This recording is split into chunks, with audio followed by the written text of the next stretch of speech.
Selamat ketemu lagi pada kuliah semester ini TF 2105 tentang rangkaian listrik dan elektronika. Jadi rasanya Anda tidak asing lagi beberapa tim teaching yang mungkin ada Bu Endang Yuliastuti, saya sendiri Supriyanto, kemudian ada Bu Damar dan Pak Iqbal. Jadi ini yang akan menemani Anda kuliah baik secara sinkron maupun asinkron. Kita berusaha dengan segala keterbatasan, tapi kita bersyukur ITB, kemudian perkembangan teknologi saat ini sudah memungkinkan kita menggunakan kuliah dengan berbagai media secara efisien. Jadi mudah-mudahan rekaman kuliah ini bisa Anda nikmati lewat HP Anda, agar apa yang menjadi target materinya Anda bisa mengikuti dengan lebih baik. Kemudian ini pustaka, jadi saya singkat saja supaya menghemat juga ukuran dari video yang akan kita rekam pada hari ini. Jadi silakan. Kemudian ini motivasinya rasanya dari gambar, katanya satu gambar, satu citra lebih berbicara daripada 1.000 kata. Rasanya ini semua cukup memberikan gambaran Anda bahwa betapa pengetahuan tentang listrik, kemudian support sistem yang mendukung rangkaian listrik elektronika menjadi salah satu hal kompetensi penting di abad saat ini. Kemudian kita lanjut ini tentang materi. Jadi materinya secara garis besar sebelum UTS kita berikan tentang rangkaian listrik. Anda bisa baca nanti, bisa Anda tanyakan jika kurang jelas lewat chat yang ada di MS Team. Kemudian ini adalah target-target kita, jadi rangkaian listrik sama dengan elektronika. Jadi tentunya kami juga menginginkan banyak hal apa yang ada di textbook kita gunakan semua tersampaikan, tapi mungkin sangat berat dengan waktu yang ada, tapi kita percaya bahwa dengan basic-basic yang kita sampaikan, dengan diskusi urean-urean perkembangan up to date, harapannya Anda bisa melanjutkan kemampuan untuk memahami dunia rangkaian listrik elektronika dengan belajar mandiri, tidak hanya pada semester ini, juga kebutuhan-kebutuhan di semester mendatang sampai Anda masuk ke keperluan real ya dalam dunia kerja atau dalam dunia nyata Anda nanti berkiprah di masyarakat setelah lulus. Oke, ini silakan ini dibaca sendiri tentang materi-materinya.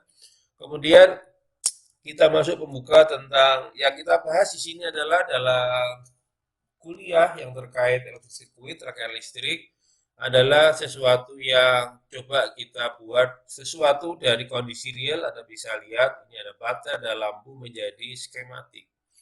Jadi skematik lambang-lambang ini nanti kita sambil jalan kita pelajari adalah berlaku internasional, resistor, sumber tegangan DC, AC, semua punya lambang, dan itu universal. Nah, permasalahannya adalah pada saat kita melihat rangkaian fisik seperti ini, kita pindahkan ke skematik, ada satu asumsi yang berlaku di banyak evaluasi untuk keperluan analisis skematik adalah bahwa kita melakukan idealisasi dari suatu sirkuit komponen. Jadi misalkan Anda bisa paham tentunya pada baterai juga punya hambatan dalam. Buktinya apa Pak? Buktinya adalah kalau Anda ngecas baterai, baterainya hangat. Itu buktinya ada resistansi. Sifat resistansi dari suatu baterai adalah dia bersifat sebagai efek dari Joule heating. Jadi kalau resistansi maka ada daya yang akan terdisipasi yang dilepas pada baterai. Nah, ini dalam skematik jadilah dimodelkan adanya hambatan tambahan di sini. Intinya adalah dia dalam satu hal baterai, tapi kita buat ada sumber tegangan, ada resistansi RS sebagai resistansi dalam baterai. Ini yang lampu digantikan dengan resistansi. Ini contoh secara singkat yang namanya mengidealkan suatu rangkaian. Oke, kemudian kita lanjut ini. Nah, tentunya beberapa ilustrasi kalau kita bicara sumber listrik dari mulai penggunaan renewable energy, solar cell, kemudian ada solar cell tanpa baterai sesuatu hal yang berat, kita bisa menyimpan energi, kita memerlukan perangkat-perangkat support. Jadi di kuliah sinkron saya sampaikan adanya istilah ini Pak baterai pack, bagaimana kita bisa menyusun baterai secara seri paralel untuk memenuhi kebutuhan, baik kebutuhan daya, tegangan yang kita inginkan. Ini adalah contoh fuel cell, salah satu juga potensi alternatif energi masa depan yang diklaim lebih ramah lingkungan karena kita hanya memerlukan hidrogen untuk menghasilkan listrik dengan buangannya adalah H2O. Cukup indah didengar, tapi tentunya ini masih terus perlu pengembangan. Jadi beberapa Anda dengar istilah misalkan katalisnya seperti apa, itulah yang lagi dikembangkan. Jadi kalau di TF secara material simulation itu Pak Kemal dan teman-teman juga lagi fokus permasalahan bagaimana memaksimalkan potensi fuel cell di masa depan. Lanjut kita melihat ini contoh saya diskusi juga tentang masalah grid energi. Silakan di YouTube ada short apa itu grid energi, grid electrical energy. Bagaimana intinya ke depan adalah listrik bukan satu arah tapi seperti komunikasi kita bisa terima dan kirim. Jadi kalau para kirim kita jual, kita terima, kita beli. Jadi jual belinya juga berlaku bukan hanya dari perusahaan besar seperti PLN ke masyarakat Indonesia, sebaliknya masyarakat Indonesia yang punya kelebihan energi bisa menjual energi yang dihasilkan ke PLN. Kemudian kita lanjut ini. Lanjut ini adalah gambaran kalau Anda bekerja di workshop, tentunya beberapa dari mulai perangkat uji di workshop, mulai kendala sinyal, power supply, osiloskop, kemudian Anda berhadapan dengan contoh ini yang komponen klasik karena kita masih menggunakan komponen diskrit. Jadi kalau Anda buka HP Anda beda, di situ menggunakan sudah komponen yang lebih kecil, menggunakan basisnya adalah SMD. Jadi kita lihat beberapa contoh seperti apa SMD. Nah, intinya adalah ini sebagai pengantar dari pembuka tentang apa itu rangkaian listrik, apa itu peran dari pemahaman kita tentang energi listrik dan supporting untuk keperluan dari mulai jaringan sampai kita memanfaatkan untuk keperluan-keperluan perangkat yang menjadi kebutuhan kita tiap hari. Lanjut kita melihat ini. Melihat adalah bahwa tentang review konsep dasar, rasanya ini beberapa Anda tidak asing, konsep muatan, muatan itu apa, Anda bisa ikuti bahwa di sini adalah merupakan sifat listrik dari suatu atom partikel, kita mengenal ada muatan positif negatif, jadi kalau elektron itu muatan negatif, ini adalah besarnya, Anda bisa lihat dalam satuan Coulomb. Nah, tentunya adalah jika suatu rangkaian listrik maka akan ada muatan yang bergerak. Disitulah kita mendefinisikan konsep arus, jadi net flow of charge yang kita ukur biasanya dalam besaran listrik dalam satuan ampere. Sehingga secara matematik kita lihat ini adalah merupakan bagaimana perubahan dari net dari muatan V sebagai muatan terhadap waktu. Nah, istilah ini terkait arah dari arus, kita biasa secara klasik ya menyebut adalah arus konvensional. Jadi di situ asumsinya yang bergerak adalah arahnya mengikuti dari pergerakan muatan positif. Sejatinya kalau kita melihat secara mikroskopik bahwa kalau Anda punya konduktor, Anda berikan suatu sumber tegangan, maka arusnya adalah merupakan arus dari pergerakan elektron. Ini yang dikenal dengan arus elektron. Jadi biasanya di sini orang mengasumsikan bahwa arus konvensional itu adalah berlawan dengan elektron. Tetapi karena metode yang klasik, arus positif lebih duluan, seringkali dalam beberapa buku engineering orang menggunakan konsep arus dari muatan positif, sehingga arahnya mengikuti pergerakan positif. Jadi kalau pada ini I sebagai arus konvensional. Kemudian kita lanjut di sini. Kita mengenal juga dua jenis bagaimana perubahan dari arus, sehingga kita mengenal adanya direct current. Ini adalah terhadap waktu dia konstan. Kemudian ada yang alternating current. Ini sempat kita diskusi juga pada kuliah sinkron melalui MS Team. Kenapa AC bukan sinusoida? Rasanya di diskusi yang hangat.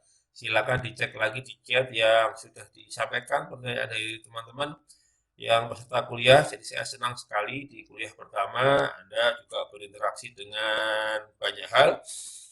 Oke, kemudian pertama kita juga tadi sudah cerita arus tegangan. Tegangan adalah merupakan dikenal sebagai electromotive force. Jadi berapa energi yang dia perlukan untuk memindahkan suatu muatan. Seringkali kita sebut potensial. Jadi energi yang diperlukan untuk memindahkan satu unit muatan. Jadi kalau Anda punya satu kolom, Anda pindahkan dari satu tempat ke tempat lain, Anda memerlukan tegangan. Nah, secara praktis kalau itu kita lihat secara fisik nanti kita ketemu di kuliah elektromagnetik yang waktu kita membahas elektrostatik.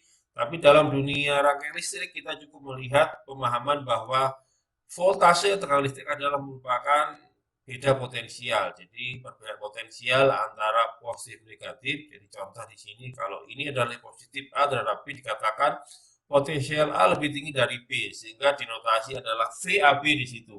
Contoh di sini kalau kita berikan 9 volt artinya apa? Ini A lebih positif 9 volt dibandingkan B dan sebaliknya di sini. Oke, ini adalah konvensi yang dipakai orang menyatakan suatu informasi potensial, jadi mana yang diberikan positif artinya dia lebih tinggi potensialnya dibanding dengan titik lain. Jadi biasanya kalau nanti di praktis kita lihat bahwa referen rangkaian positif 0 adalah didefinisikan sebagai ground. Jadi ada gambar yang menunjukkan rangkaiannya itu adalah dihubungkan ke tanah. Jadi tanah didefinisikan potensial referennya adalah mendekati 0. Nanti kita lihat dalam beberapa contoh khususnya waktu kita membahas analisis node. Kemudian contoh lagi kalau Anda melihat secara praktis seperti apa. Jadi kalau dalam baterai misalkan di baterai mobil maka di sini punya tanda positif negatif. Jadi ini punya arti jadi kalau Anda ukur di sini ada multimeter, kalau yang merah ke positif, yang hitam ke negatif, Anda mendapatkan tegangan pada baterai. Kalau Anda balik, tergantung ada voltmeter yang mengizinkan ada yang tidak. Rata-rata voltmeter tidak mengizinkan, dia terbalik.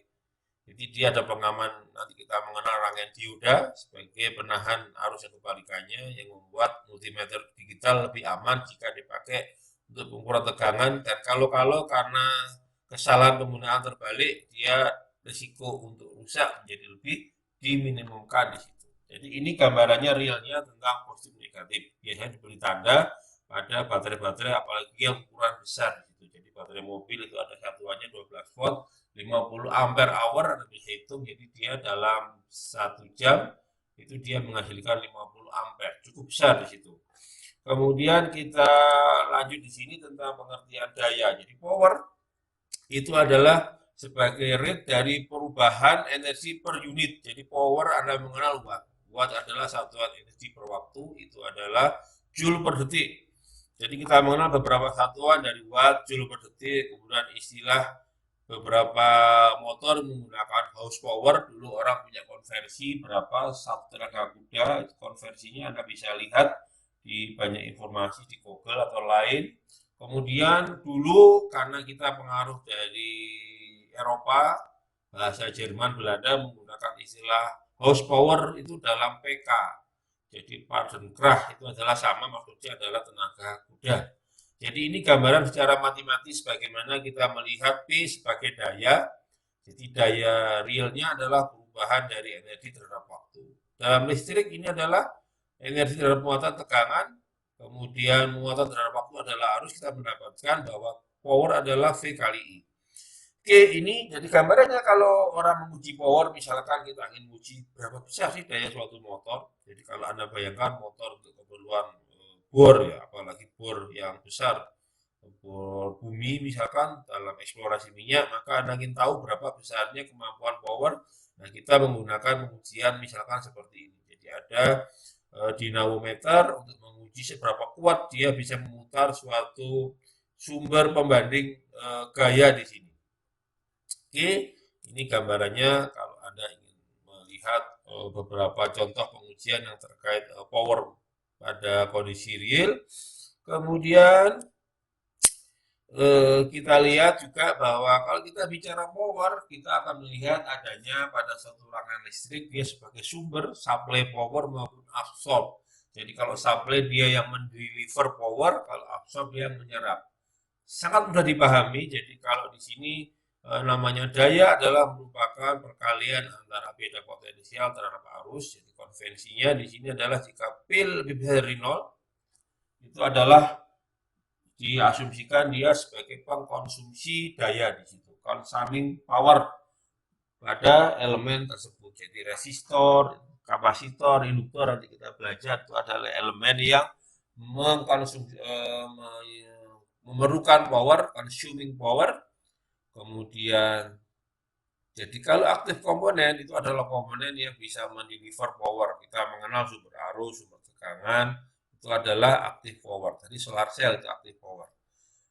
Lanjut kita melihat di sini tentang pemahaman lebih lanjut bahwa bagaimana kita melihat ini sebagai absorb. Jadi kalau ada arus dia menuju suatu elemen, ini P-nya positif, ini adalah absorb. Kalau dari sumber, ini elemennya kita tidak tahu. Jadi kalau elemennya mensuplai arus, ini adalah supply power. Sehingga P-nya itu negatif. Kenapa? Karena dia akan mengambil dari daya yang tersimpan pada supply itu.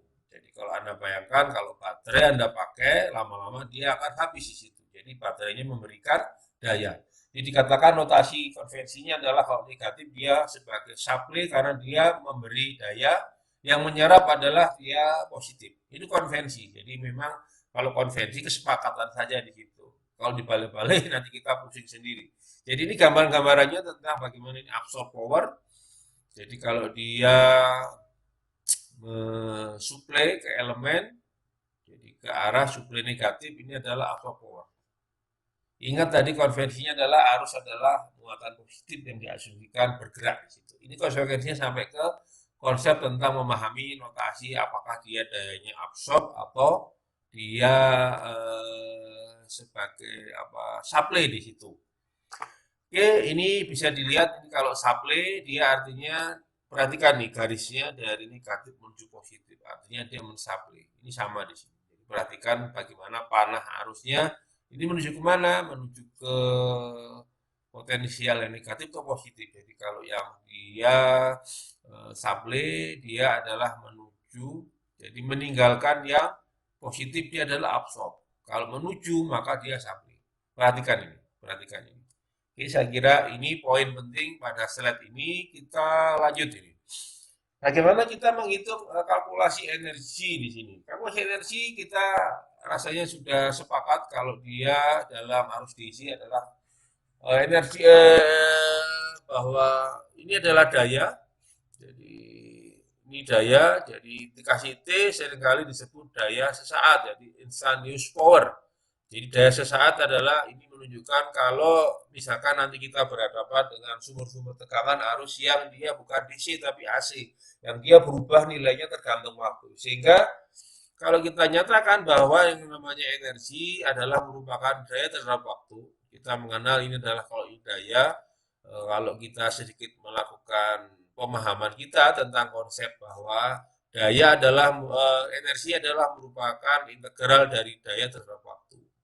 Tau di sini adalah integral perubahan dari T0 menuju T, atau di sini kita nyatakan dalam bentuk seperti ini. Jadi tegangan arus terhadap waktu tertentu dikalikan ini.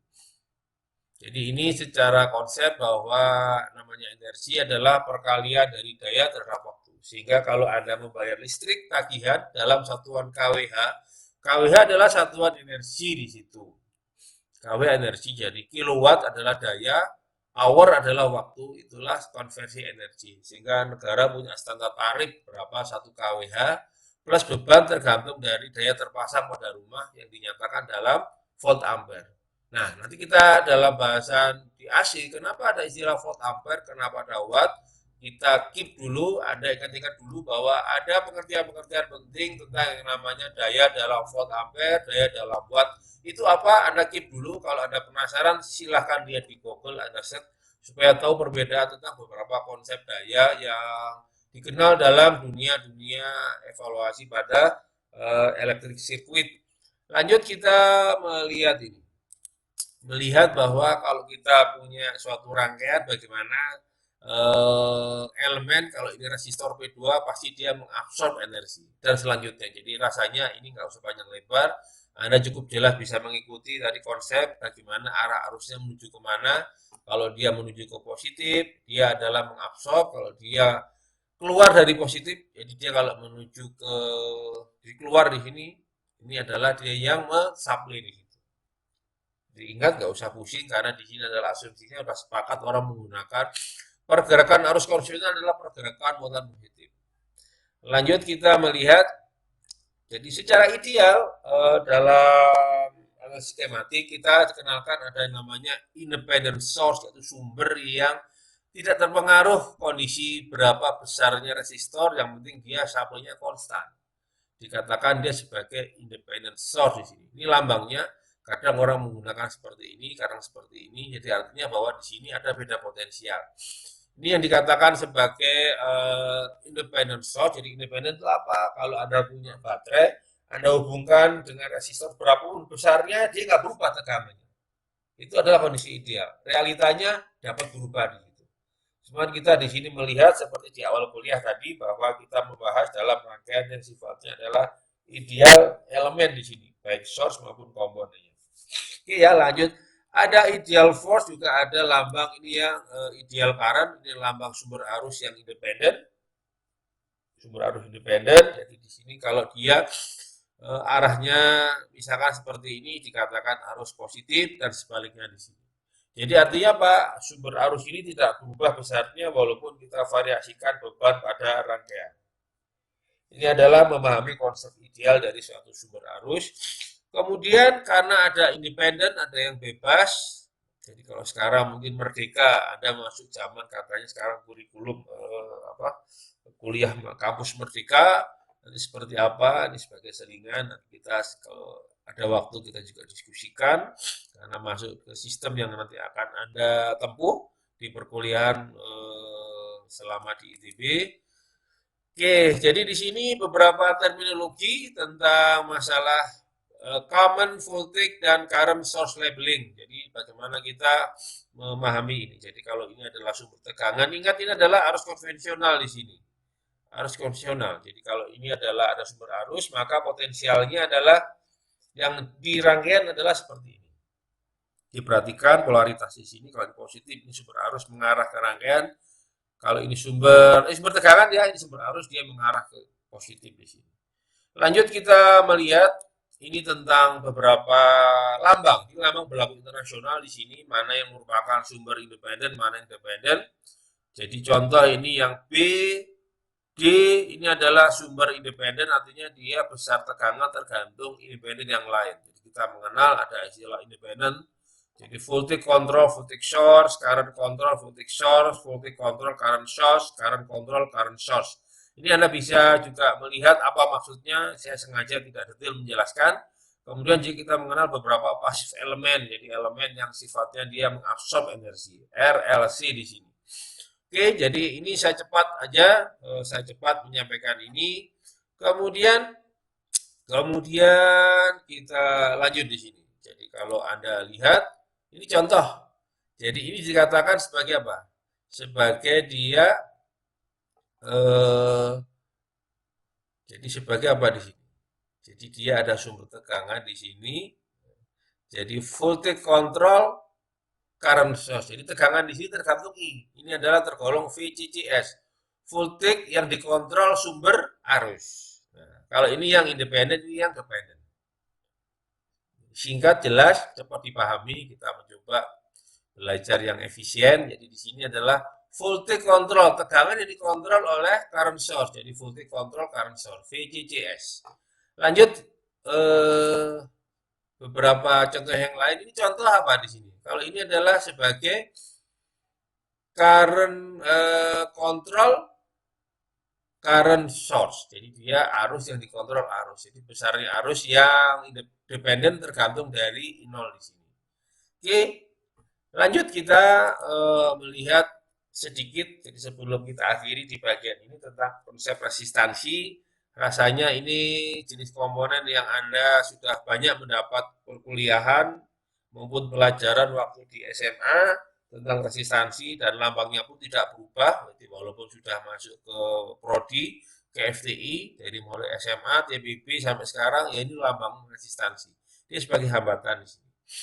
Jadi Anda mengenal juga ini hukum yang sangat populer, hukum Ohm, yang menyatakan hubungan tegangan dan resistansi dan arus.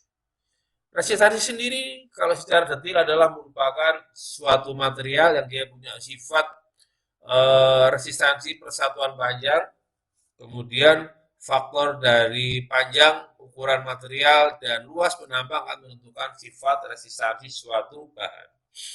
Nah, dalam dunia rangkaian listrik, orang punya standar beberapa cara menyatakan resistansi yang dijual secara pasar. Nanti kita lihat seperti apa komponen-komponen yang mungkin kita temui di pasar.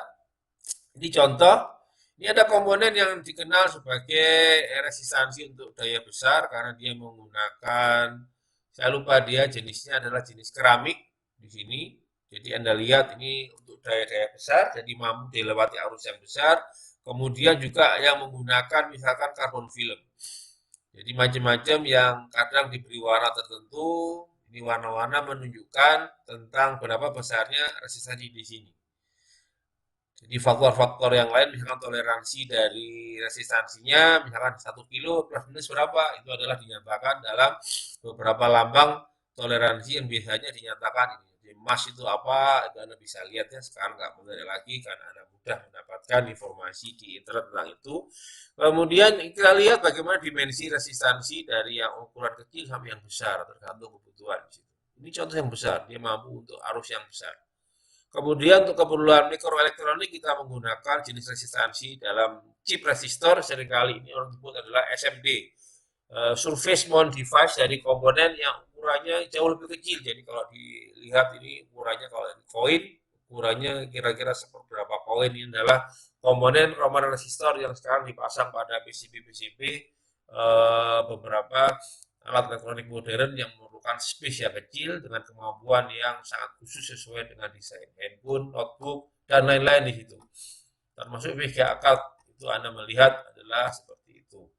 Kemudian ini contoh resistansi yang dia bisa berubah bentuknya yang dikenal sebagai potensium. Jadi ada lambang ini seperti ini. Artinya kalau dia kita rubah suatu posisinya maka kita mendapatkan nilai resistansi yang berubah tergantung yang kita perlukan. Misalkan apa? Kalau dulu dipakai untuk mengatur volume dalam suatu penguat. Jadi kalau Anda melihat orang kurang keras suaranya diperkeras dengan mengatur potensium. Oke, itu kemudian kita lanjutkan di sini.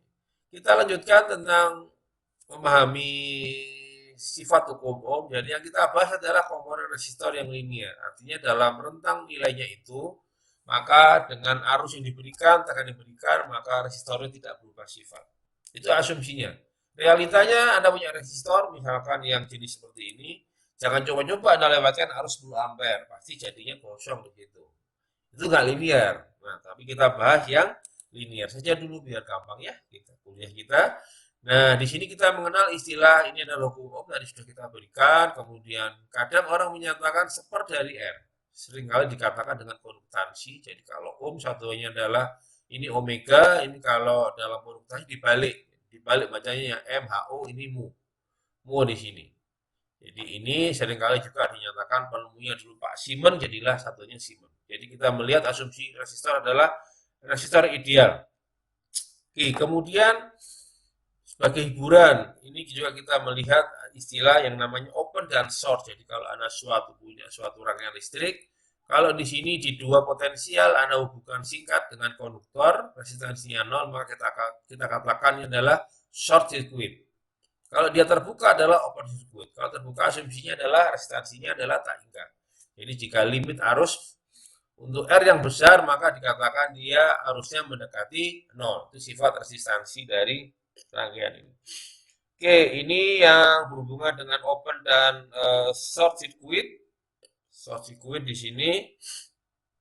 Jadi mudah-mudahan bisa dipahami. Jadi kalau kita bicara short circuit, ingat dalam rangkaian listrik kita harus hati-hati terhadap short circuit. Sehingga ada pengaman siklik misalkan, atau Anda mengenal sebagai main circuit breaker MCB pada rumah-rumah, menghindari kalau ada short circuit atau seringkali orang menyebut apa? Dalam bahasa kita saya ada konslet di situ. Jadi dia ada hubung singkat. Ini tentang open dan short circuit, kemudian contoh sederhana bagaimana kita menghitung arus untuk satu loop. Ini ada dua elemen, maka di sini ada ini sumber, ini yang mengabsorb. Anda bisa ngitung berapa besarnya arus, besarnya konduktansi maupun daya yang diserap Jadi di sini ada tentunya apa? Daya yang dikirim sama yang diserap sama.